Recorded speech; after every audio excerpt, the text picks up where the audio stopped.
Hello everyone, I am from SNJ International School. Today we are studying your chapter 2, that is The Princess and the Pea.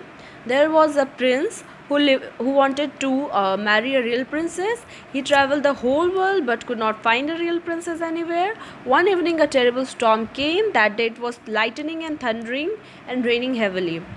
एक बार की बात है, एक राजकुमार रहता था जो एक असली राजकुमारी से शादी करना चाहता था। इसके लिए वो पूरी दुनिया घूमा पर उसे एक असली राजकुमारी नहीं मिली।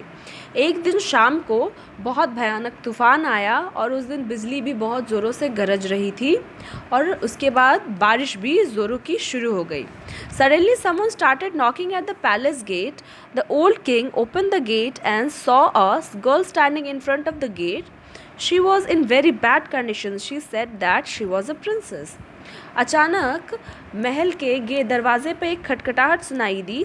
जो राजा था वो दरवाज़ा खोलने गया। उसने दरवाज़ा खोलते ही देखा कि एक लड़की खड़ी है जो बिल्कुल बैड कंडीशन में है, बुरी हालत में है। और जब उस लड़की से पूछा गया कि वो कौन है तो उसने बताया कि वह एक राजकुमारी है। तभी रानी ने सोचा कि ये तो वो पता लगा ही लेगी कि वो असली राजकुमारी है या नहीं। The old queen went to the bedroom and laid a pea on the bottom of the bed, placed 20 mattresses and 20 feather beds upon the pea. On that bed, the princess had to lie all night.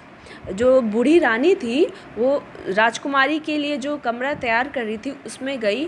उसने सबसे bed के बिस्तर के सबसे नीचे एक मटर का दाना रखा। उसके ऊपर 20 मैट्रेसेस 20 गद्दे बिछा दिए और उसके ऊपर 20 चादर बिछा दिए जिस पे राजकुमारी को पूरी रात सोना था। In the morning the princess asked by the queen how she had slept.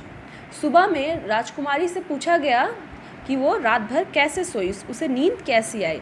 She said very badly, I have not closed my eyes all night. The princess felt something hard upon which she was lying.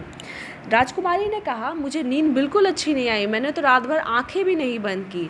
मुझे कुछ चुभ रहा था बिस्तर के नीचे, कुछ hard रखा हुआ था, कुछ कड़क रखा हुआ था मेरे बिस्तर के नीचे। Now it was clear that she was a real princess because she had felt the pea right through 20 mattresses and 20 feather beds. अब तो ये क्लियर हो चुका था कि वो जो लड़की थी वो असली राजकुमारी थी क्योंकि उसने वो जो मटर का दाना था उसे कितने 20 गद्दों और 20 चादरों के बाद भी फील हो गया था, महसूस कर लिया था उसने उस मटर के दाने को। और only real princess have such delicate feeling. The Prince married the real princess. और असली राजकुमारियों को ही इतनी नाजुक वाली फीलिंग रहती है, नाजुक रहती है असली राजकुमारियाँ ही। तब राजकुमार को समझ में आ गया कि एक असली राजकुमारी है तो उसने उससे शादी कर लिया और वो खुशी खुशी रहने लगे।